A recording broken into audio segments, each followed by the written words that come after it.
നമുക്ക് ദൈവവചന പഠനത്തോടുള്ള ബന്ധത്തിലായിരിക്കാൻ കർത്താവ് ഇടയാക്കുന്ന നല്ല അവസരത്തിനായി ഞാൻ ദൈവത്തെ സ്തുതിക്കുന്നു, വാഴ്ത്തുന്നു. കഴിഞ്ഞ ആഴ്ചകളിലൊക്കെ കർത്താവിൻ്റെ വചനത്തിലൂടെ ദൈവദാസന്മാരിലൂടെ നാം വചനങ്ങൾ ശ്രവിച്ചുകൊണ്ടിരിക്കുകയായിരുന്നു. അതെല്ലാം നമ്മുടെ ജീവിതത്തിൽ അനുഗ്രഹമായി വരുന്നത് ഓർത്ത് ഞാൻ ദൈവത്തെ സ്തുതിക്കുകയാണ്. ഈ ലഭിക്കുന്ന അവസരങ്ങളൊക്കെയും ഞാൻ വിലയേറിയതായി കാണുന്നു. I don't take it as granted. It is all by God's grace. എല്ലാം ദൈവത്തിന്റെ കൃപയാണ്, മറ്റൊന്നുമല്ല. ദൈവം നമ്മെ കാലാകാലങ്ങളാൽ തിരഞ്ഞെടുത്ത് ദൈവത്തിന്റെ ഉദ്ദേശത്തിനു വേണ്ടി കർത്താവ് നമ്മെ ഉപയോഗിക്കുന്നു. വിവിധ നിലകളിൽ കർത്താവ് അതിനുള്ള അവസരങ്ങൾ ഒരുക്കി തരുന്നു. എല്ലാറ്റിനുമായി ഞാൻ ദൈവത്തെ സ്തുതിക്കുന്നു. കഴിഞ്ഞ ശനിയാഴ്ചകളിലൊക്കെ നമ്മൾ ധ്യാനിച്ചുകൊണ്ടിരിക്കുന്ന വിഷയം ദൈവത്തിന്റെ നാമങ്ങൾ, ആ നാമങ്ങളുടെ അർത്ഥങ്ങൾ ഇവയാണല്ലോ. ഇന്ന് മറ്റൊരു നാമം നമ്മൾ ചിന്തിക്കുവാനായി പോവുകയാണ്. കഴിഞ്ഞ ആഴ്ചയിൽ നമ്മൾ ചിന്തിച്ചത് ഗാഡ് ഓഫ് ഗ്രേസ്, കൃപയുടെ ദൈവം എന്നുള്ള ആ നാമമായിരുന്നു. ഇന്ന് നമ്മൾ ചിന്തിക്കുവാൻ പോകുന്നത് യോഹന്നാന്റെ സുവിശേഷം യോഹന്നാന്റെ സുവിശേഷം ചില വാക്യങ്ങളൊന്ന് വായിച്ച് സഹായിക്കണമെന്നും അഭ്യർത്ഥിക്കുന്നു. യോഹന്നാന്റെ സുവിശേഷം 4-ാം അധ്യായം അതിന്റെ 24-ാം വാക്യം ഞാൻ വായിക്കാം. യോഹന്നാന്റെ സുവിശേഷം 4-ാം അധ്യായം അതിന്റെ 24-ാം വാക്യം. ദൈവം ആത്മാവാകുന്നു, അവനെ നമസ്കരിക്കുന്നവർ ആത്മാവിലും സത്യത്തിലും നമസ്കരിക്കണം. ദൈവം ആത്മാവാകുന്നു, അവനെ നമസ്കരിക്കുന്നവർ ആത്മാവിലും സത്യത്തിലും നമസ്കരിക്കണം. God is spirit, and those who worship him must worship in spirit and truth. സ്തോത്രം. ദൈവം ആത്മാവാകുന്നു. ഈ ദൈവത്തിന്റെ നാമങ്ങളെ കുറിച്ച് പഠിക്കുമ്പോൾ ഇവിടെ ദൈവം ആത്മാവാകുന്നു എന്ന് പറയുമ്പോൾ അതെങ്ങനെയാണ് നാമമാകുന്നതെന്ന് ചോദിക്കാൻ സാധ്യതയുണ്ട്. ഇവിടെ അത് നമ്മൾ ചിന്തിക്കുമ്പോൾ ദൈവത്തിന്റെ നാമങ്ങൾ എന്ന് പറഞ്ഞിരിക്കുന്നത് ദൈവത്തിന്റെ വിളിപ്പേരുകളല്ല. എന്ന് പറഞ്ഞാൽ നാമങ്ങൾ എന്ന് ഉദ്ദേശിക്കുന്നത് ദൈവത്തെ വിവിധ പേരുകളിൽ വിളിക്കാമെന്നുള്ളതിനേക്കാൾ ഉപരി, ഉദാഹരണത്തിന് എനിക്കൊരു ഒഫീഷ്യൽ പേരുണ്ട്, വീട്ടിൽ വിളിക്കുന്ന ഒരു പേരുണ്ട്. ഈ രണ്ട് പേരുകൾക്കും ഞാൻ നോക്കിയിട്ട് അർത്ഥങ്ങളില്ല, എന്നാൽ അർത്ഥമുള്ള പേരുകൾ വ്യക്തികൾക്ക് ഇട്ടിട്ടുണ്ട്. പക്ഷെങ്കിൽ ഈ അർത്ഥമുള്ള പേരുകൾ മനുഷ്യർക്ക് കൊടുക്കുമ്പോൾ തന്നെ ആ അർത്ഥം തന്നെ അവരുടെ ക്യാരക്ടറിൽ കാണണമെന്ന് നിർബന്ധമില്ല, അവരുടെ സ്വഭാവമായിട്ട് ബന്ധം ഉണ്ടാകണമെന്ന് നിർബന്ധമില്ല. ആ പേര് അവരുമായി വലിയ ബന്ധം ഉണ്ടാകണമെന്നുമില്ല. ചിലപ്പോൾ ആ പേരിന് നേരെ വിപരീതമായിട്ടുള്ള ഒരു ക്യാരക്ടർ ആയിരിക്കും ആ വ്യക്തിക്കുള്ളത്. പക്ഷെങ്കിൽ ദൈവത്തിന്റെ നാമങ്ങൾ എന്ന് പറയുമ്പോൾ ദൈവത്തെ സംബന്ധിച്ചിടത്തോളം ദൈവത്തിന്റെ നാമങ്ങൾ തന്നെ വിളിക്കുന്ന വിളിപ്പേരിനേക്കാൾ ഉപരി ദൈവം ആരായിരിക്കുന്നോ അതാണ്.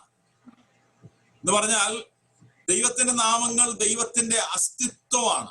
Names of God is the essence of God എന്ന് പറയാം. ദൈവത്തിന്റെ നാമങ്ങൾ ദൈവം ആരായിരിക്കുന്നോ അതാണ്. Names of God is the essence of God. ഇവിടെ യോഹന്നാന്റെ സുവിശേഷം 4-ാം അധ്യായത്തിൽ നമുക്കറിയാം, ആ അധ്യായം 1 മുതൽ 42 വരെയുള്ള വാക്യങ്ങളിൽ ശമരിയക്കാരിയായ സ്ത്രീയോട് യേശു സംസാരിക്കുന്ന ഒരു ഭാഗമാണ്, നമ്മൾക്കറിയാവുന്ന കാര്യമാണ്.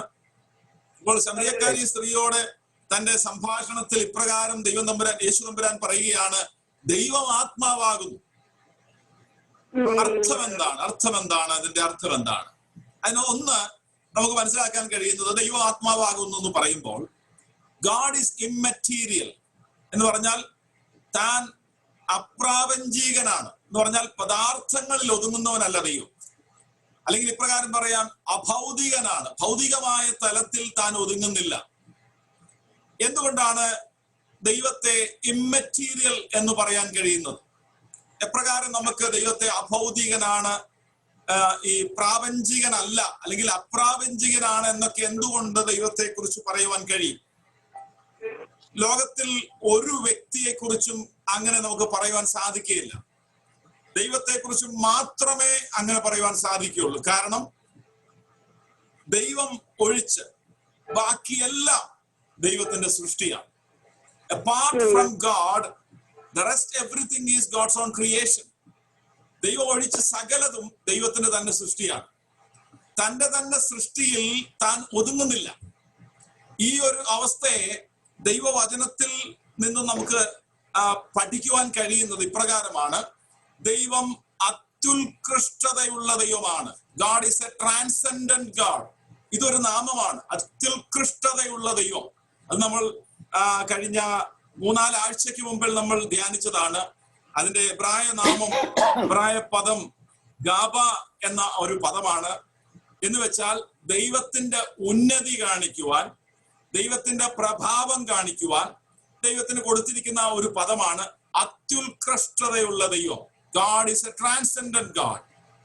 മനുഷ്യനേക്കാളും തന്റെ തന്നെ സൃഷ്ടിയേക്കാളും ദൈവം എപ്പോഴും എന്നും വ്യത്യസ്തനാണ്, ഉന്നതനാണ്. താൻ നിത്യനാണ്. God is eternal. താൻ അതിരറ്റവനാണ്. God is infinite. അതേസമയം നാം ദൈവവചനത്തിന്റെ അടിസ്ഥാനത്തിൽ മനസ്സിലാക്കുന്നത് ദൈവം നമ്മോട് അടുത്തിരിക്കുന്ന ദൈവമാണ്, നമ്മോട് ബന്ധമുള്ള ദൈവമാണ്. ആമേൻ. ഒരു ദൈവവചനത്തെ സംബന്ധിച്ചിടത്തോളം ദൈവം അടുത്തിരിക്കുന്ന ദൈവമാണ്, ദൈവം നമ്മോട് ബന്ധപ്പെടുന്ന ദൈവമാണ്. ദൈവത്തിന്റെ ഈ ഉന്നതിയെ, അത്യുത്കൃഷ്ടതയെ 3 തലങ്ങളിൽ നമുക്ക് കുറഞ്ഞത് മനസ്സിലാക്കാം. അതിലൊന്ന്, താൻ നിത്യനാണ് എന്നുള്ളതാണ്. God is eternal. നമുക്കറിയാവുന്ന കാര്യമാണ് ദൈവം നിത്യനാണെന്നുള്ളത്. നമ്മൾ പലവട്ടം ഒരു പക്ഷേ പറയുന്ന കാര്യമാണ് ദൈവം നിത്യനാണെന്നുള്ളത്. പക്ഷെ ആ നിത്യത അല്ലെങ്കിൽ നിത്യൻ എന്നുള്ളതിന്റെ ആ ആഴം നമ്മൾ മനസ്സിലാക്കുന്നുണ്ടോ എന്നുള്ളതാണ് ചോദ്യം. 2, തന്റെ സൃഷ്ടിയിൽ നിന്നും താൻ വ്യത്യസ്തനാണ്. തന്റെ സൃഷ്ടിയിൽ നിന്നും താൻ വ്യത്യസ്തനാണ്. 3, തന്റെ വഴികൾ, തന്റെ വിചാരങ്ങൾ തന്റെ സൃഷ്ടിയിൽ നിന്നും ഉന്നതമാണ്. അപ്പൊ ദൈവത്തിന്റെ ഉത്കൃഷ്ടത എന്ന് പറയുമ്പോൾ 3 തലങ്ങളിൽ കുറഞ്ഞത് മനസ്സിലാക്കാം. അതിലൊന്ന്, താൻ നിത്യനാണ്. God is eternal. 2, താൻ സൃഷ്ടിയിൽ നിന്നും വ്യത്യസ്തനാണ്. He is distinct from his own creation. 3, തന്റെ വഴികളും തന്റെ വിചാരങ്ങളും തന്റെ സൃഷ്ടിയിൽ നിന്നും ഉന്നതമാണ്. His thoughts and his ways are above his creation. അത് നമുക്ക് കാണുവാൻ കഴിയുന്നത് യെശയ്യാപ്രവചനം 55-ന്റെ 8-ാം വാക്യത്തിലാണല്ലോ. നമുക്കറിയാവുന്ന കാര്യമാണ്. 1, താൻ നിത്യനാണ്. ഉൽപ്പത്തി പുസ്തകം 1-1 നമുക്കറിയാവുന്ന വാക്യമാണ്, ആദിയിൽ ദൈവം. ആദിയിൽ ദൈവം എന്ന് കാണുന്നു. എന്നാൽ ഈ ആദിക്കും മുമ്പേ ദൈവമുണ്ട്. ഈ ആദിക്കും മുമ്പേ ദൈവമുണ്ട് എന്നാണ് തിരുവെഴുത്തിൽ നമുക്ക് മനസ്സിലാക്കുവാൻ കഴിയുന്നത്. അതുകൊണ്ടാണ് 90-ാം സങ്കീർത്തനത്തിൽ മോശ പറയുന്നത്, നീ അനാദിയായും ശാശ്വതമായും ദൈവമാകുന്നു. You are God even from everlasting to everlasting. മോശ പറയുകയാണ്, ദൈവമേ നീ അനാദിയായും ശാശ്വതമായും ദൈവമാകുന്നു. You are God even from everlasting to everlasting. Otherwise you are God eternally. ദൈവമേ അവിടുന്ന് നിത്യനാണ്. അത് പറയുമ്പോൾ നമുക്ക് മനസ്സിലാക്കാൻ കഴിയുന്ന കാര്യം, ദൈവം ഇല്ലാതിരുന്ന ഒരു കാലമില്ല, ദൈവം ഇല്ലാതിരിക്കുന്ന ഒരു കാലം ഉണ്ടാവുകയില്ല. താൻ നിത്യനാണ്. തന്റെ സമയത്തിന് അന്തമില്ല.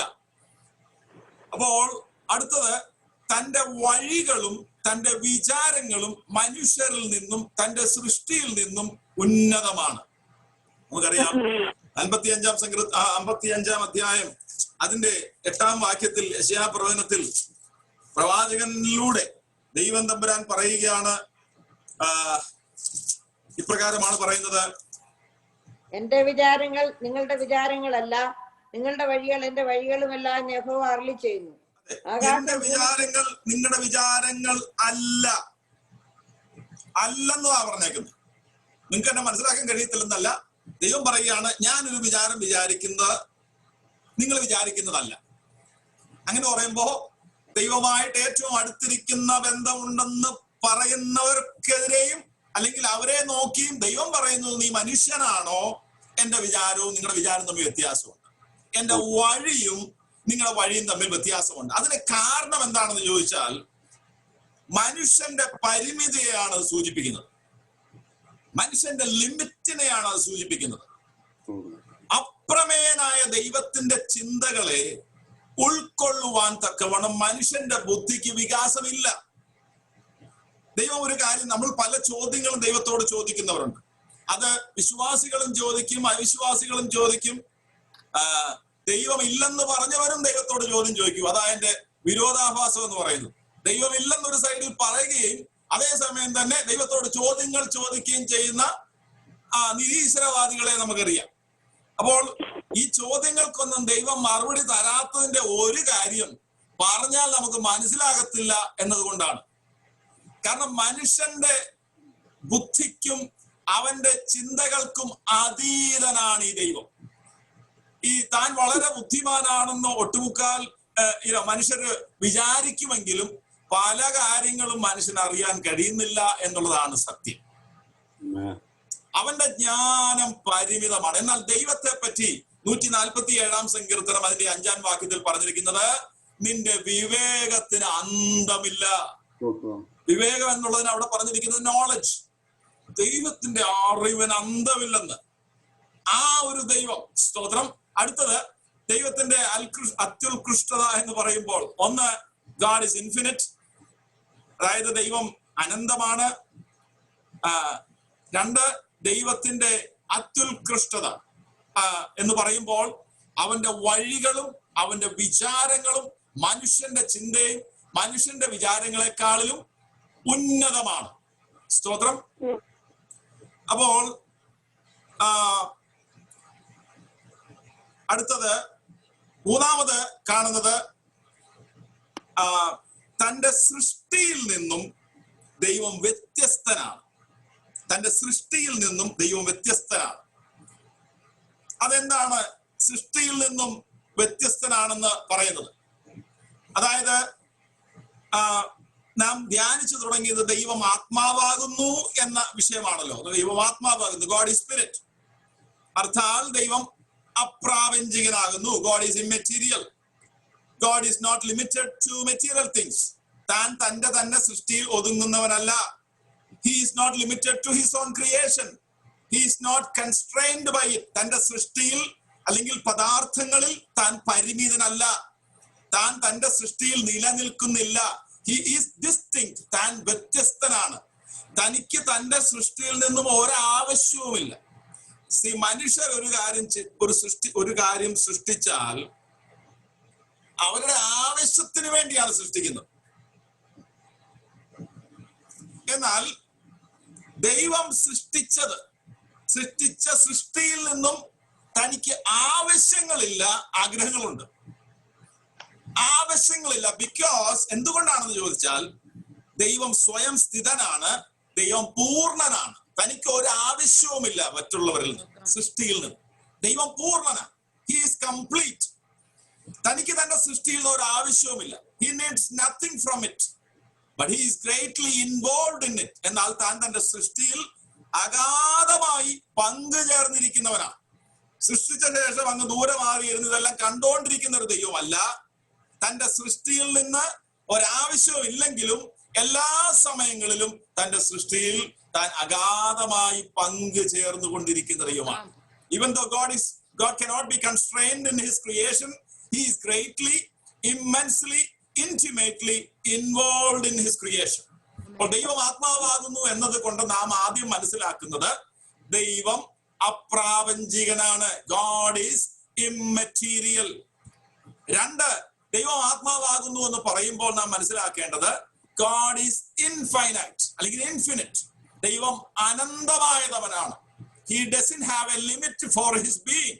തന്റെ അസ്തിത്വത്തിന് അന്തമില്ല. തന്റെ നാളുകൾക്ക് അന്തമില്ല. സ്തോത്രം. ഇമാജിൻ, നമുക്കൊന്ന് സങ്കല്പിക്കാൻ കഴിയുമോ? ഇമാജിൻ എന്ന് പറയുമ്പോൾ തന്നെ നമുക്ക് സങ്കല്പിക്കാനേ കഴിയുള്ളൂ. കാരണം ആ സമയത്ത് നമ്മൾ ഇല്ലായിരുന്നു. ഏത് സമയത്ത്? അതായത് ദൈവം മാത്രം ഉണ്ടായിരുന്ന ഒരു സമയം. ദൈവം മാത്രം ഉണ്ടായിരുന്ന ഒരു സമയം എന്ന് പറയുവാൻ, സമയം എന്ന് പറയാൻ കഴിയത്തില്ല. കാരണം ദൈവം സമയത്തിലല്ല വസിക്കുന്നത്, ദൈവം നിത്യതയിലാണ് വസിക്കുന്നത്. പക്ഷെ സമയം മനുഷ്യന് വേണ്ടി ദൈവം നിർമ്മിച്ചതാണ്. അപ്പോൾ നിത്യതയിൽ ദൈവം മാത്രം ഉണ്ടായിരുന്ന ഒരു സമയത്തെ ഒന്ന് ഇമാജിൻ ചെയ്യാം. അതായത് പിതാവ്, പുത്രൻ, പരിശുദ്ധാത്മാവ് എന്ന ആ ദൈവ പൂർണ്ണത മാത്രം ഉണ്ടായിരുന്ന സമയം. He lives in eternity and he lives eternally. താൻ നിത്യനായി വസിക്കുന്നു, താൻ നിത്യമായി വസിക്കുന്നു. ദൈവം മാത്രം ഉണ്ടായിരുന്നപ്പോൾ, തന്റെ സൃഷ്ടി ഒന്നുമില്ലാതിരുന്നപ്പോൾ, ആ അവസ്ഥയിൽ നിന്നാണ്, നമ്മളൊന്ന് ചിന്തിക്കണം, ആ ഒന്നുമില്ലാതിരുന്ന ആ അവസ്ഥയിൽ നിന്നാണ് ആ സകലത്തെയും, ഇന്ന് കാണുന്ന സകലത്തെയും, കാണുവാൻ കഴിയാത്ത സകലത്തെയും ദൈവം ഉളവാക്കി. ഹല്ലേലൂയ. അതായത് ദൈവം മാത്രം ഉണ്ടായിരുന്ന ആ അവസ്ഥ, മറ്റൊരു സൃഷ്ടിയും ദൈവം നടത്താതിരുന്നതിന് മുമ്പേ ദൈവം ഉണ്ടായിരുന്നു. ആദിക്ക് മുമ്പേ ദൈവം ഉണ്ടായിരുന്നു. ആ അവസ്ഥയിൽ ദൈവം സൃഷ്ടിച്ചു ഇന്ന് കാണുന്ന സകലത്തെയും കാണാൻ കഴിയാത്തത്. ദൈവം സ്വയം ഉളവായി വന്നതല്ല, ദൈവം സ്വയം സ്ഥിതനാണ്. God is not self-made, God is self-existent. എന്താണ് ദൈവം അനന്തനാണ് അല്ലെങ്കിൽ അനന്തമാണെന്ന് പറയുന്നതിന്റെ അർത്ഥം? അതായത് ദൈവം തന്റെ സാന്നിധ്യത്തിൽ പരിമിതനല്ല, ദൈവം സമയത്തിൽ പരിമിതനല്ല, ദൈവം ശക്തിയിൽ പരിമിതനല്ല, ദൈവം കഴിവിൽ പരിമിതനല്ല, ദൈവജ്ഞാനത്തിൽ പരിമിതനല്ല, ദൈവം തന്റെ ദൃഷ്ടിയിൽ പരിമിതനല്ല. സ്തോത്രം. He is not limited in presence or space. He is not limited in time. He is not limited in strength. He is not limited in his ability. He is not limited in his knowledge. He is not limited in his sight. He is infinite. അവിടുന്ന് അനന്തമാണ്. സ്തോത്രം. കർത്താവേ ഒന്ന് സ്തുതിക്കാമോ? Hallelujah. ദൈവം അനന്തമാണ്. ഇത് ഏത് ദൈവത്തെ പറ്റി പറയുന്നത് അറിയാമോ? നമ്മുടെ പിതാവിനെ പറ്റിയാ പറയുന്നത്. നാം പിതാവേ എന്ന് വിളിച്ചുകൊണ്ട് ചെല്ലുന്ന നമ്മുടെ പിതാവിനെ പറ്റിയാണ് പറയുന്നത്. ദൈവം അനന്തമാകുന്നു, ദൈവം ആത്മാവാകുന്നു എന്ന് പറയുമ്പോൾ, ദൈവം ആത്മാവാകുന്നു എന്ന് പറയുമ്പോൾ ഒന്നാമത്തെ ചിന്ത, അവൻ അപ്രാപഞ്ചികനാണ്, അഭൗതികനാണ്. രണ്ട്, അവൻ അനന്തമാണ്. He is infinite. First of all, he is immaterial. Second, he is infinite. മൂന്നാമത്തെ ചിന്ത, എന്തുകൊണ്ട് ദൈവം ആത്മാവാകുന്നു എന്ന് പറയുമ്പോൾ മനസ്സിലാക്കുന്ന മൂന്നാമത്തെ ചിന്ത, ദൈവം അദൃശ്യനാണ് അല്ലെങ്കിൽ അഗോചരനാണ്. God is invisible. So God is immaterial, God is infinite, and God is invisible. ദൈവം ആത്മാവാകുന്നു എന്ന് പറയുമ്പോൾ അതിന്റെ ഒരർത്ഥം അവൻ അദൃശ്യനാണ് എന്നുള്ളതാണ്. He is spirit and he is invisible. താൻ ആത്മാവാണ്, തന്നെ ആർക്കും കാണുവാൻ കഴിയുകയില്ല. ഈ പഴയ നിയമത്തിലെ ചില വാക്യങ്ങളും പുതിയ നിയമത്തിലെ ചില വാക്യങ്ങളും ഈ ഒരു ചിന്തയ്ക്ക് ഉപോത്ബലമായി വായിക്കുവാൻ ആഗ്രഹിക്കുന്നു. ആദ്യമായി നമുക്ക് വായിക്കാം 33-ാം അധ്യായം, പുറപ്പാട് പുസ്തകം 33-ാം അധ്യായം, അതിന്റെ 20-ാമത്തെ വാക്യം. Exodus chapter 33 verse 20.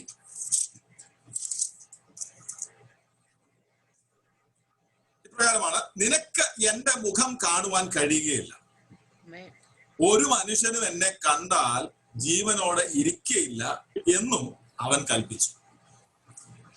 ഈ 12-ാം വാക്യം മുതൽ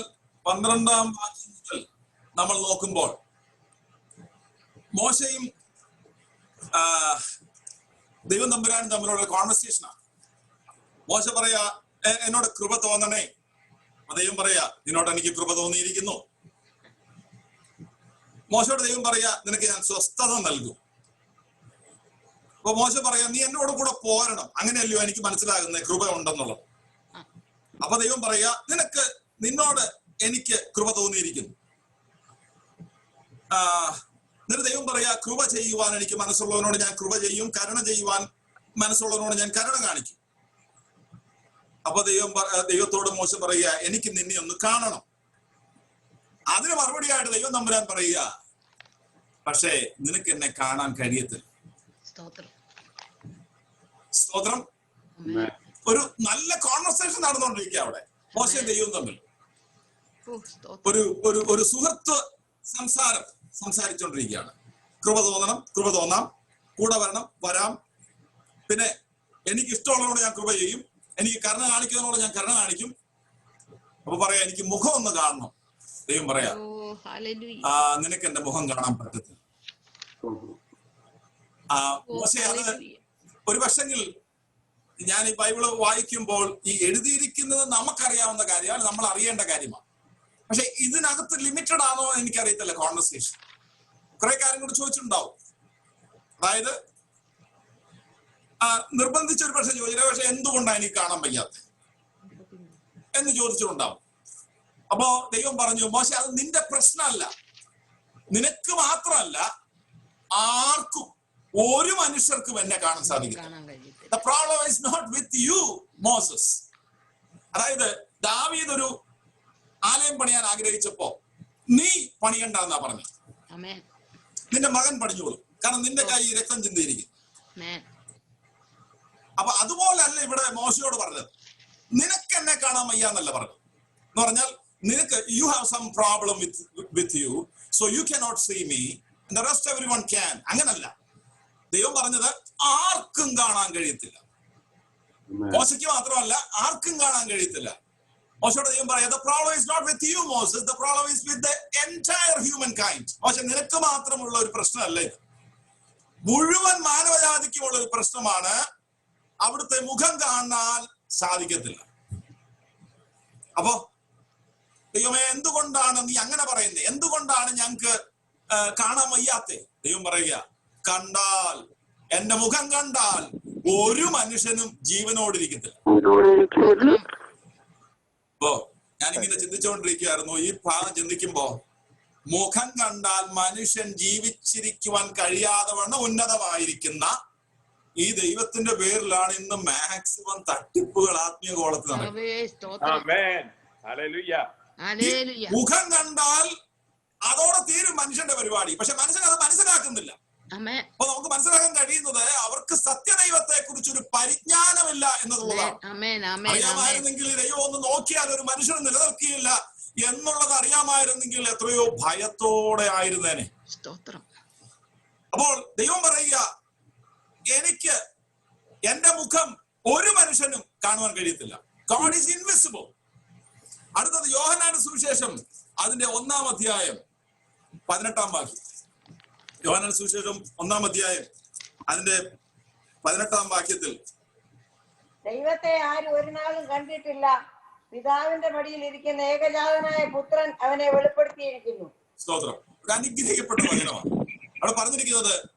ദൈവത്തെ ആരും ഒരു നാളും കണ്ടിട്ടില്ല. ഇനി രണ്ടാമത്തെ ഭാഗം എന്ന് പറയുന്നത്, പിതാവിന്റെ മടിയിലിരിക്കുന്ന ഏകജാതനായ പുത്രൻ അവനെ വെളിപ്പെടുത്തിയിരിക്കുന്നു. എന്തൊരു അനുഗ്രഹിക്കപ്പെട്ട വാക്യമാണെന്നറിയാം. അത് ആ പ്രയോഗം വളരെ അനുഗ്രഹിക്കപ്പെട്ട രീതിയിലാണ് യോഹന്നാൻ അപ്പോസ്തലൻ കൊടുത്തിരിക്കുന്നത്. പിതാവിന്റെ മടിയിലിരിക്കുന്ന പുത്രൻ. സ്തോത്രം. ഇവിടെ ഒരു പദം നാം പ്രത്യേകം ശ്രദ്ധിക്കണം. അവിടെ പറഞ്ഞിരിക്കുന്നത് പുത്രൻ വെളിപ്പെടുത്തിയിരിക്കുന്നു. ഈ ഇംഗ്ലീഷിൽ പല പദങ്ങളാണ് അതിനെ ഉപയോഗിച്ചിരിക്കുന്നത്.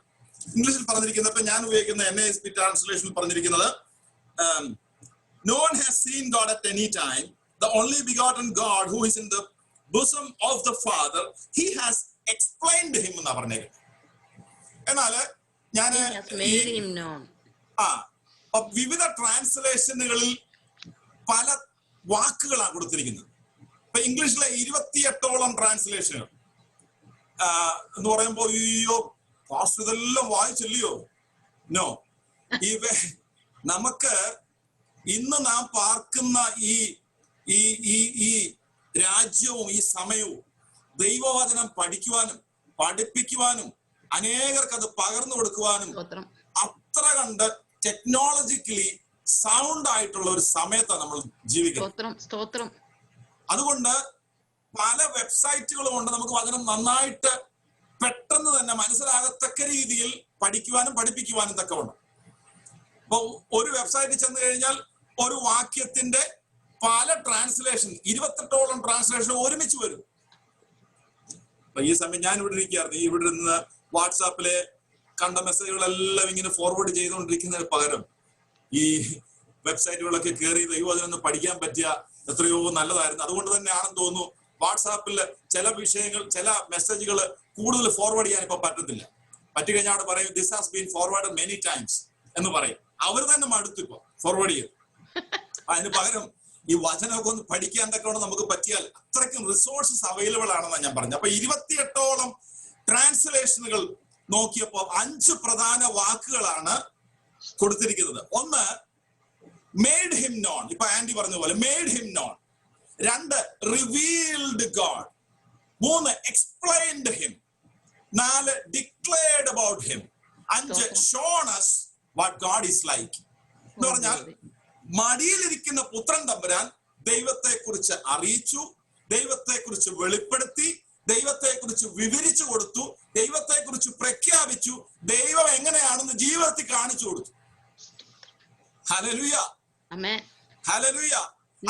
വെളിപ്പെടുത്തി എന്നുള്ളതാണ് ഏറ്റവും ഇമ്പോർട്ടന്റ് ആയിട്ട് പറഞ്ഞത്. കാരണം മലയാളത്തിന്റെ ട്രാൻസ്ലേഷൻ വളരെ ശരിയാണ്. അവിടെ എഴുതിയിരിക്കുന്നത് മടിയിലിരിക്കുന്ന പുത്രൻ തമ്പുരാൻ അവനെ വെളിപ്പെടുത്തിയിരിക്കുന്നു, റിവീൽഡ്. നൂറ്റാണ്ടുകളായി പഴയ നിയമ ഭക്തന്മാർക്ക് ഒന്നും അറിയില്ല ഈ ദൈവത്തെ പറ്റി. പക്ഷെ പുതിയ നിയമ ഭക്തനായ നമുക്ക് യേശു തമ്പുരാൻ വെളിപ്പെടുത്തി, മറനീക്കി വെളിപ്പെടുത്തി തന്നിരിക്കുന്നു. എബ്രായ ലേഖനത്തിന്റെ 1-ാം അധ്യായത്തിന്റെ 1-ാം വാക്യത്തിൽ എബ്രായ ലേഖനം 1:1 ഇപ്രകാരമാണ് പറഞ്ഞിരിക്കുന്നത്. ഒരു അനുഗ്രഹിക്കപ്പെട്ട വാക്യം. ദൈവം പണ്ട് ഭാഗമായും വിവിധമായും പ്രവാചകന്മാർ മുഖാന്തരം പിതാക്കന്മാരോട് അരുളി ചെയ്തിട്ട് ഈ അന്ത്യകാലത്ത് പുത്രൻ തമ്പുരാൻ മുഖാന്തരം നമ്മോട് അരുളി ചെയ്തിരിക്കുന്നു. പണ്ട് ഭാഗമായിട്ടും വിവിധമായിട്ടും പ്രവാചകന്മാർ മുഖാന്തരം അരുളി ചെയ്തിട്ട് പുതിയ നിയമ വിശ്വാസികളായ നമുക്ക് പുത്രൻ തമ്പുരാൻ മുഖാന്തരം പിതാവിനെ വെളിപ്പെടുത്തിയിരിക്കും. സ്തോത്രം. അപ്പം ഇവിടെ പറഞ്ഞിരിക്കുന്നത് വെളിപ്പെടുത്തിയിരിക്കുന്നുള്ള പദപ്രയോഗം നമുക്ക് ഏറ്റവും നല്ലൊരു ട്രാൻസ്ലേഷൻ ആണ്. Jesus revealed father, Jesus revealed God. ഇങ്ങനെ നമുക്ക് പറയാം. ഇങ്ങനെ ആ ഒരു ഭാഗത്തെ നമുക്കൊന്ന് ഒന്ന് വിചിന്തനം ചെയ്യാൻ പറ്റും.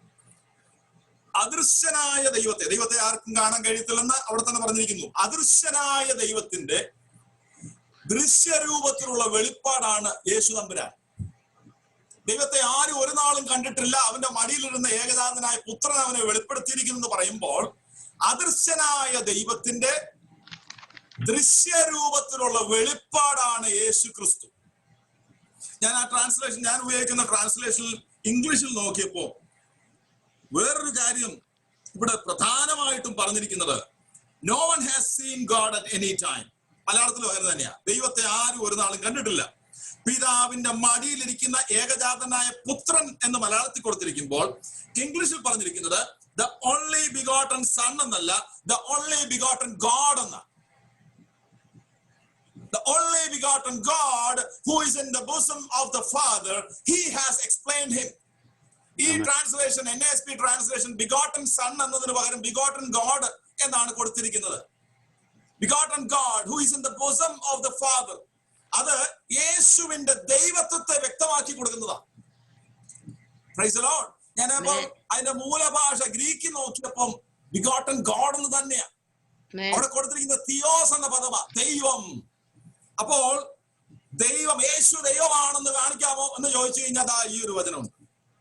യോഹന്നാൻ സുവിശേഷം 1:18 ബിഗോട്ടൻ ഗോഡ്, തിയോസ് എന്ന പദമാണ് കൊടുത്തിരിക്കുന്നത്. അപ്പോൾ യേശു ഒരു സൃഷ്ടിയല്ല, യേശു ദൈവമല്ല എന്ന് പറയുന്നവർ യേശു സൃഷ്ടിയാണെന്നാണ് പറയുന്നത്. യേശു വെറും മനുഷ്യനാണെന്നാണ് പറയുന്നത്. ഈ ഭാഗം ഒന്ന് വായിച്ചായിരുന്നെങ്കിൽ ഏറ്റവും നന്നായിരിക്കും എന്ന് ഞാൻ വിചാരിച്ചു. ഇത്രയും പറഞ്ഞ സ്ഥിതിക്ക് ഒരു കാര്യം കൂടെ ഒന്ന് പറയാൻ ആഗ്രഹിക്കുകയാണ്. യേശു കർത്താവ് അദൃശ്യനായ ദൈവത്തിന്റെ ദൃശ്യരൂപത്തിലുള്ള വെളിപ്പാടാണെങ്കിൽ, if Jesus Christ is the visible revelation of the invisible God, the word of God is the audible revelation of the invisible God. ദൈവവചനം എന്ന് പറയുന്നത്, തിരുവെഴുത്ത് എന്ന് പറയുന്നത് അദൃശ്യനായ ദൈവത്തിന്റെ ശ്രവ്യ രൂപത്തിലുള്ള, ലിഖിത രൂപത്തിലുള്ള വെളിപ്പാടാണ്. The word of God is the audible and written revelation of the invisible God. അപ്പോൾ ചില വചനങ്ങൾ കൂടെ ഒന്ന് പെട്ടെന്ന് വായിക്കാം. കൊലോസ്യ ലേഖനം 1:15. കൊലോസ്യ ലേഖനം 1:15. എന്തുകൊണ്ട് ദൈവം അദൃശ്യനാണ് എന്ന് പറയുന്നു?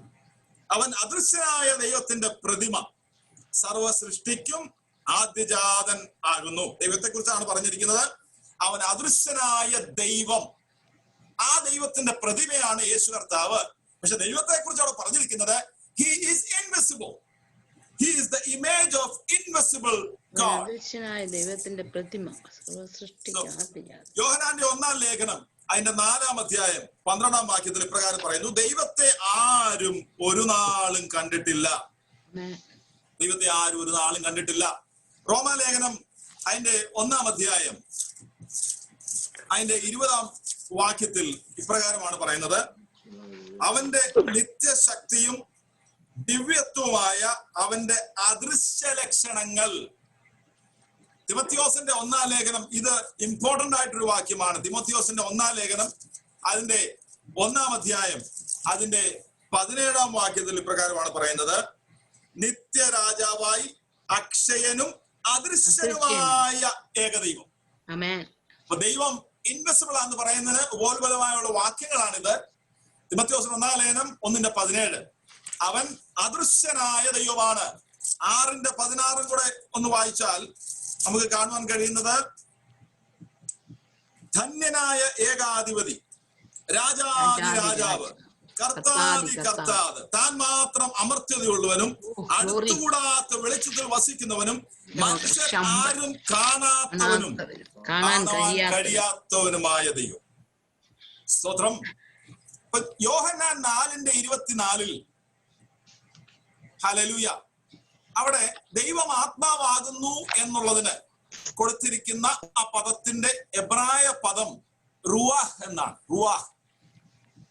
ആ റുവാഹ് എന്ന പദത്തിന്റെ അർത്ഥം വിൻഡ്, കാറ്റ്, ബ്രത്ത്, ശ്വാസം, മൈൻഡ്, മനസ്സ്, എയർ, വായു അല്ലെങ്കിൽ സ്പിരിറ്റ്, ആത്മാവെന്നാണ്. ഗ്രീക്കിലുള്ള പദം ഈ റുവാഹ് എന്നുള്ള പദത്തിൽ നിന്ന് റൂഹ എന്നുള്ള പദം ഉണ്ടായത്. പരിശുദ്ധ റൂഹ എന്ന് പറയുമല്ലോ, പരിശുദ്ധ ആത്മാവെന്നാണ് അതിന്റെ അർത്ഥം. ഗ്രീക്കിലുള്ള പദം ന്യൂമ എന്ന, ന്യൂമ. ആ പദത്തിന്റെ അർത്ഥവും പവർ, ശക്തി, വിൻഡ്, കാറ്റ്, ബ്രത്ത്, ശ്വാസം, സ്റ്റേറ്റ് ഓഫ് മൈൻഡ്, മാനസിക നില, ഗോസ്റ്റ്, ആത്മാവ്. ഇവിടെ യോഹന്നാൻ 4:24 യേശു തമ്പുരാൻ ശമരിയ സ്ത്രീയുമായി സംസാരിച്ചപ്പോൾ താൻ പറയുകയാണ്, ദൈവം ആത്മാവാകുന്നു. ഇത്രയും നാം ചിന്തിച്ചു ഇരിക്കുകയായിരുന്നല്ലോ. എന്നാൽ അടുത്ത ഭാഗവും പ്രധാനമാണ്.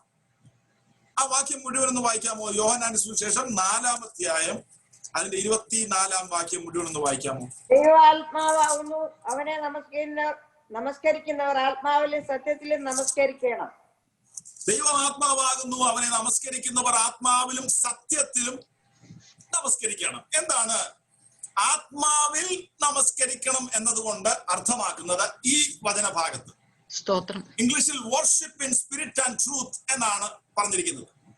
ഈ ഞാനൊരു ടിപ്പിക്കൽ വ്യാഖ്യാനം ആ വചനത്തെ പറ്റി കേട്ടിരിക്കുന്നത്, പരിശുദ്ധാത്മാവിന്റെ സ്നാനം ആത്മസ്നാനം പ്രാപിച്ചവർക്ക് മാത്രമേ, അല്ലെങ്കിൽ ആത്മസ്നാനം പ്രാപിച്ച് അപ്രകാരം ആത്മാവിൽ ആരാധിക്കണം എന്നുള്ള ഒരു വ്യാഖ്യാനമാണ്. ഈ നമ്മൾ പലപ്പോഴും പറയുമല്ലോ, ഈ വാക്യം തന്നെ കോട്ട് ചെയ്ത് നിങ്ങൾ ആത്മാവിൽ ആരാധിക്കണം എന്ന് പറയുമ്പോൾ നമ്മൾ ഉദ്ദേശിക്കുന്നത് പരിശുദ്ധാത്മാവിന്റെ ശക്തിയിൽ ആരാധിക്കണം എന്നാണ്. പക്ഷെ ഇവിടെ ആ ആത്മാവിന്റെ കാര്യം അല്ല പറയുന്നത്. ഇവിടെ പറഞ്ഞിരിക്കുന്നത് മനുഷ്യന്റെ ആത്മാവിനെ പറ്റിയാ പറയുന്നത്. എന്ന് പറഞ്ഞാൽ ആ ഉപദേശം അത് കുറച്ചുകൂടെ വ്യക്തമാക്കാൻ ഞാൻ ആഗ്രഹിക്കുക. യേശു കർത്താവ് ഈ സ്ത്രീയോട് എന്തോ സംസാരിച്ചുകൊണ്ടിരിക്കുന്നു. ശിഷ്യന്മാരെല്ലാം ഭക്ഷണം കൊള്ളാൻ വേണ്ടി പട്ടണത്തിലേക്ക് പോയേക്കാണ്. നമുക്കറിയാമല്ലോ, ശിഷ്യന്മാരെല്ലാം പോയിരുന്ന സമയത്ത് യേശു കർത്താവ് ആ കിണറിനരികിൽ ഇങ്ങനെ നിൽക്കുക. ആ കിണറിനരികിൽ നിന്നപ്പോൾ ഈ സ്ത്രീ വരികയാണ്. ഒരു കോൺവെർസേഷൻ സ്റ്റാർട്ട് ചെയ്തു. അതെല്ലാം നമുക്കറിയാം. ഈ സ്ത്രീയോട് സംസാരിച്ചുകൊണ്ടിരുന്നപ്പോൾ തന്നെ over the period of 42 versus ഈ സ്ത്രീക്ക് വലിയ വ്യത്യാസം ഉണ്ടായി. ആദ്യം 9-ാം വാക്യത്തിൽ താൻ പറയുക, നീ ഒരു യഹൂദനാ. 19-ാം വാക്യത്തിൽ പറയാ, നീ ഒരു പ്രവാചകനാ. 25-ാമത്തെ വാക്യത്തിൽ പറയാ, നീ മശീഹയാ. 41-ാമത്തെ വാക്യത്തിൽ പറയുമ്പം ജനം ഒന്നടങ്കം പറയാ, നീ ലോകരക്ഷിതാവാ. അപ്പൊ ഈ ഒരു വെളിപ്പാട് യേശു തമ്പുരാൻ തന്നെ കുറിച്ച് തന്നെ കൊടുക്കുക.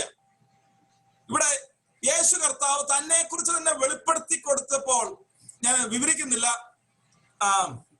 ഇവിടെ പറഞ്ഞിരിക്കുന്നത് ഈ 42 വാക്യങ്ങൾ കൊണ്ട് തീരുന്ന ഒരു കോൺവെർസേഷൻ ആണോ എന്ന് എനിക്ക് സംശയമുണ്ട്. കാരണം അതിൽ കൂടുതൽ കാര്യങ്ങൾ പറഞ്ഞിട്ടുണ്ടാവും. കാരണം ഈ 42 വാക്യങ്ങൾ 5 മിനിറ്റ് വായിച്ചു തരാവുന്നേ ഉള്ളൂ. ശിഷ്യന്മാർ ഭക്ഷണം കൊള്ളാൻ പോയിരിക്കുക. സോ ഇത് കൂടുതൽ സംസാരിച്ച് കാണാൻ സാധ്യതയുണ്ട്. യേശു തമ്പുരാൻ തന്നെ വെളിപ്പെടുത്തിക്കൊണ്ടിരിക്കുകയാണ്. ആത്മാവിൽ നമസ്കരിക്കണമെന്ന് ഈ സ്ത്രീയോട് പറഞ്ഞപ്പോ അതിന്റെ ബാക്ക്ഗ്രൗണ്ട് എന്ന് പറയുന്നത് എഫേസ്യ ലേഖനം 2-ാം അധ്യായം 1-ാം വാക്യത്തിൽ ആത്മാവിൽ മരിച്ചവരായിരുന്നു പാപം നിമിത്തം എല്ലാ മനുഷ്യരും. ആത്മാവ് അവന്റെ മരിച്ചതാ. അപ്പൊ ദൈവം ആത്മാവാകുന്നു. ആ ആത്മാവാകുന്ന ദൈവത്തെ അവനുമായി സംവദിക്കണമെങ്കിൽ, കൂട്ടായ്മ ആചരിക്കണമെങ്കിൽ ഇപ്പോഴുള്ള നിന്റെ ഈ ആത്മാവിന്റെ അവസ്ഥയിൽ നിനക്ക് കഴിയില്ല എന്നാണ് സ്ത്രീയോട് പറയുന്നത്. കാരണം ദൈവം ആത്മാവാകുന്നു. അവനെ നമസ്കരിക്കുന്നവർ ആത്മാവിൽ നമസ്കരിക്കണം, സത്യത്തിൽ നമസ്കരിക്കണം. അപ്പൊ ഒരു വ്യക്തിക്ക് ആത്മാവാകുന്ന ദൈവവുമായി സംവദിക്കുവാൻ, കൂട്ടായ്മ ആചരിക്കണമെങ്കിൽ അവന്റെ ആത്മാവ് റിവൈവ്ഡ് ആയിരിക്കണം. മരിച്ച ആത്മാവിന്റെ അവസ്ഥയിൽ അവന് ദൈവമായിട്ട് യാതൊരു ബന്ധവും ഉണ്ടാവില്ല. അതിനാണ് ആത്മാവിന്റെ പുനർജനനം ആവശ്യമാണ്. നിക്കോദിമസിനോട് കർത്താവ് പറയുക, നീ വീണ്ടും ജനിച്ചേ പറ്റൂ. ഈ ആത്മാവിലുള്ള ഈ റിവൈവൽ, ആത്മാവിന്റെ മരിച്ചവസ്ഥ ആയിരിക്കുന്ന ആത്മാവ് ജീവൻ പ്രാപിച്ചെങ്കിൽ മാത്രമേ ആത്മാവാകുന്ന ദൈവവുമായി ബന്ധത്തിലേക്ക് കടന്നു വരുവാൻ കഴിയൂ. സ്തോത്രം. അപ്പം ആത്മാവാകുന്ന ദൈവവുമായി ബന്ധപ്പെടുവാൻ ആത്മാവിൽ ജീവൻ ലഭിക്കണം. അപ്രകാരം ജീവൻ ലഭിക്കുന്നതിന് ഒരേ ഒരു മാർഗ്ഗമേ ഉള്ളൂ, ദൈവത്തിന്റെ ഏകജാതനായിരിക്കുന്ന യേശുവിനുള്ള വിശ്വാസം. ഈ കാര്യമാണ് യേശു തമ്പുരാൻ അവിടെ വിവരിച്ചുകൊണ്ടിരിക്കുന്നത്. തമ്പുരാൻ പറയുന്നത് ദൈവം ആത്മാവാകുന്നു. മരിച്ച അവസ്ഥയിലായിരിക്കുന്ന നിന്റെ ആത്മാവ് കൊണ്ട് നീ പറയുന്ന ഞങ്ങളുടെ പിതാക്കന്മാർ അത് ചെയ്തു, ഞങ്ങളുടെ പിതാക്കന്മാർ ഇത് ചെയ്യുന്നൊക്കെ പറഞ്ഞ് കുറെ കാര്യങ്ങളിൽ ട്രഡീഷനും പാരമ്പര്യവും എക്സ്പീരിയൻസും ഒക്കെ ഈ സ്ത്രീ പറയുന്നുണ്ട്. യേശു തമ്പുരാൻ പറയാ, മോളെ ദൈവം ആത്മാവാകുന്നു. ആ മലയിലും ഈ മലയിലും പോയ ദൈവത്തെ കാണാൻ പറ്റത്തില്ല. ദൈവം ആത്മാവാകുന്നു. ആ ആത്മാവാകുന്ന ദൈവത്തെ നീ ആരാധിക്കണമെങ്കിൽ, നമസ്കരിക്കണമെങ്കിൽ നിന്റെ ആത്മാവിനൊരു ജീവൻ ഉണ്ടാവണം. സ്തോത്രം. തമ്പുരാൻ പറയുന്നത് ദൈവം ആത്മാവാകുന്നു. മരിച്ച അവസ്ഥയിലായിരിക്കുന്ന നിന്റെ ആത്മാവ് കൊണ്ട് ആത്മാവാകുന്ന ദൈവത്തെ നമസ്കരിക്കുവാൻ സാധിക്കുകയില്ല. അതുകൊണ്ട് മൃതാവസ്ഥയിലായിരിക്കുന്ന നിന്റെ ആത്മാവിന് ജീവൻ നൽകി തരുവാൻ ഞാൻ തരുന്ന വെള്ളം നിന്നിൽ നിത്യജീവനിലേക്ക് പൊങ്ങി വരുന്ന നീരുറവയായി തീരുമെന്നാണ് 13-14 വാക്യത്തിൽ പറയുന്നത്. ആ 13-14 വാക്യം ഒന്ന് വായിക്കാമോ? 4-ാം അധ്യായം 13-14 വാക്യം. യേശു അവളോട്, ഈ വെള്ളം കുടിക്കുന്നവനെല്ലാം പിന്നെയും ദാഹിക്കും. ഞാൻ കൊടുക്കുന്ന വെള്ളം കുടിക്കുന്നവനോ ഒരു നാളും ദാഹിക്കുകയില്ല. ഞാൻ കൊടുക്കുന്ന വെള്ളം അവനിൽ നിത്യജീവനിലേക്കുള്ള പൊങ്ങി വരുന്ന നീരുറവായി തീരുമെന്ന് ഉത്തരം പറഞ്ഞു.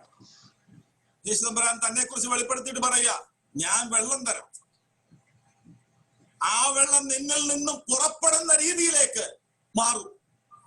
നിത്യജീവന്റെ ഒരു ഉറവ നിന്നിൽ നിന്ന് പുറപ്പെടുന്ന രീതിയിലേക്ക് മാറും. യേശു തമ്പുരാൻ പറഞ്ഞത് പോലെ അവളിൽ നിന്നും ഒരു നീരുറവ, നിത്യജീവന്റെ നീരുറവ പുറപ്പെട്ടു. As soon as she heard or she realized that this person to whom she was speaking to is Christ the Messiah. അത് കാണുവാൻ കഴിയുന്നത് 25-ാമത്തെ വാക്യമാണ്. സ്ത്രീ അവനോട് മശിക എന്ന് വെച്ച ക്രിസ്തു വരുന്നു എന്ന് ഞാൻ അറിയുന്നു. യേശു അവളോട്, നിന്നോട് സംസാരിക്കുന്നത് ഞാനാണ് മശിക. സ്തോത്രം. ഉടനെ 28-ാമത്തെ വാക്യത്തിൽ അനന്തരം സ്ത്രീ പാത്രം വെച്ചിട്ട് പട്ടണത്തിൽ ചെന്ന് ജനങ്ങളോട് പറഞ്ഞു. സ്തോത്രം. 13-14 വാക്യങ്ങൾ പറഞ്ഞു, ഞാൻ കൊടുക്കുന്ന വെള്ളം നീ കുടിച്ചാൽ നിന്നിൽ നിന്നും ഒരു നീരുറവ പൊട്ടിപ്പുറപ്പെടും. 25-26 വാക്യം യേശു കർത്താവ് 25-26 വാക്യങ്ങൾ സംസാരിച്ചു കഴിഞ്ഞപ്പോ അവളവിടെ പാത്രം വെച്ചിട്ട് ആ സ്ത്രീ ഉടനെ പോവുക. ഈ സ്ത്രീക്ക് യേശു മശികയാണെന്ന് മനസ്സിലായ ഉടനെ താൻ പട്ടണത്തിലേക്ക് പോയി. തന്നിൽ പൊങ്ങി വരുന്ന ജീവന്റെ ആ നീരുറവ പട്ടണത്തിൽ താൻ നീരുറവ തന്നിലൂടെ അനേകർ 42-ാം വാക്യത്തിൽ യേശുവിനെ അവർ ലോകരക്ഷിതാവായി പ്രഖ്യാപിക്കും. ഇവിടെ പറഞ്ഞിരിക്കുന്ന ഇപ്രകാരമാണ്, ഇനിയിപ്പൊ നീ പറയുന്ന വാക്കുകൾ കൊണ്ടല്ല ഞങ്ങൾ വിശ്വസിക്കുന്നത്, ഞങ്ങളുടെ സ്വന്തം സാക്ഷാൽ ലോകരക്ഷിതാവെന്ന് അറിയുകയും ചെയ്തിരിക്കുന്നു എന്ന് സ്ത്രീയോട് പറഞ്ഞു. പ്രിയമുള്ളവരെ, യഥാർത്ഥത്തിൽ യേശുവുമായിട്ടൊരു എൻകൗണ്ടർ ഉണ്ടായെങ്കിൽ നിത്യജീവന്റെ ഉറവ നമ്മിൽ നിന്ന് പുറങ്ങോട്ട് വെളിയിലേക്ക് പോകണം. ദൈവം ആത്മാവാകുന്നു. അവനെ നമസ്കരിക്കുന്നവർ ആത്മാവിലും സത്യത്തിലും നമസ്കരിക്കണമെന്ന് പറഞ്ഞിരിക്കുന്നിടത്ത് ആത്മാവ് മരിച്ച അവസ്ഥയിലായിരിക്കുന്ന ഒരു വ്യക്തിക്ക് ദൈവവുമായി യാതൊരു ബന്ധത്തിലും സാധിക്കുകയില്ല. ഈ ബന്ധം ഒരുക്കിയത് രക്ഷാപദ്ധതിയിലൂടെയാണ്, പുത്രനിലൂടെയാണ്. പുത്രനിൽ വിശ്വസിക്കുന്ന ഒരുവന് മാത്രമേ ആത്മാവിൽ പുനരുജ്ജീവനം ഉണ്ടാകത്തുള്ളൂ. പുനരുജ്ജീവിക്കപ്പെട്ട ആത്മാവിൽ മാത്രമേ അവനെ നമസ്കരിക്കുവാൻ സാധിക്കുകയുള്ളൂ. ഒരു വാക്കൂടെ, സത്യത്തിൽ നമസ്കരിക്കണം. യേശു തമ്പുരാൻ ഇപ്രകാരം പറഞ്ഞു, യോഹന്നാൻ 14:16, ഞാൻ തന്നെ വഴിയും സത്യവും ജീവനുമാണ്. എന്താണ് സത്യം? ആരാണ് സത്യം? യേശുവാണ് സത്യം. തന്റെ വചനങ്ങളാണ് സത്യം. ദൈവവുമായി ബന്ധപ്പെടണമെങ്കിൽ ഒന്ന്, ആത്മാവിൽ പുനർജീവനം ഉണ്ടാകണം. In order to worship God, the dead spirit has to be revived and restored. And not only that, we have to worship God in truth. That means through Jesus Christ. Jesus Christ is the only mediator between man and God. യേശുവാണ് സത്യം. ദൈവവും മനുഷ്യനും തമ്മിലുള്ള ആ ബന്ധം പുനഃസ്ഥാപിക്കുവാൻ ഒരേ ഒരു മധ്യസ്ഥൻ മാത്രമേ ഉള്ളൂ. അവനാകുന്നു യേശു. സ്തോത്രം. ഞാൻ സമയം പോയോണ്ട് നിർത്തുക. ഈ മുഖാന്തരത്തിലൂടെയാണ് നാം ദൈവത്തെ ആരാധിക്കുവാനായി, വർഷിപ്പ് ചെയ്യുവാനായി നമുക്ക് അവസരം ലഭിച്ചത്. ദൈവം ആത്മാവാകുന്നു. 2 പദങ്ങളാണുള്ളത്, ന്യൂമ, റുവാഹ്. ഈ ആത്മാവാകുന്ന ദൈവത്തെ ആത്മാവിൽ ആരാധിക്കുവാൻ, ആത്മാവിൽ ജീവനം ലഭിച്ച നമ്മൾ ആത്മാവിൽ അവനെ ആരാധിക്കുവാൻ, സത്യത്തിൽ അവനെ നമസ്കരിക്കുവാൻ കർത്താവ് നമ്മെ സഹായിക്കട്ടെ എന്ന് ഞാൻ പ്രാർത്ഥിക്കുകയാണ്. എന്തുകൊണ്ടാണ് ദൈവം ആത്മാവാകുന്നു പറയുന്നത്? എന്തുകൊണ്ടാണ് പറയുന്നത്? God is infinite. God is invisible. God is immaterial. താൻ അപ്രാപഞ്ചികനാണ്. തന്റെ സൃഷ്ടിയിൽ താൻ ഒതുങ്ങുന്നില്ല. താൻ അനന്തമാണ്. സ്തോത്രം. Hallelujah, hallelujah. താൻ അനന്തനാണ്. താൻ തന്റെ സൃഷ്ടിയിൽ നിന്നും വ്യത്യസ്തനാണ്. ഈ രാത്രിയിൽ കേട്ട വചനത്തിന് മുമ്പിൽ നമ്മെ തന്നെ സമർപ്പിക്കാം. ദൈവത്തിന്റെ നാമങ്ങൾ, അതിന്റെ അർത്ഥങ്ങൾ നാം പഠിക്കുമ്പോൾ അർത്ഥങ്ങൾ നമ്മുടെ പ്രായോഗിക ജീവിതത്തിൽ പ്രകാരം അതിന്റെ അനുഗ്രഹം വരുമെന്ന് നമ്മൾ ചിന്തിച്ച കേൾക്കുന്ന വചനങ്ങൾ മുമ്പ് നമ്മെ തന്നെ സമർപ്പിച്ച് നമുക്കായിരിക്കാൻ കർത്താവ് നമ്മെ ഈ വചനങ്ങളാൽ സഹായിക്കുമാറാകട്ടെ.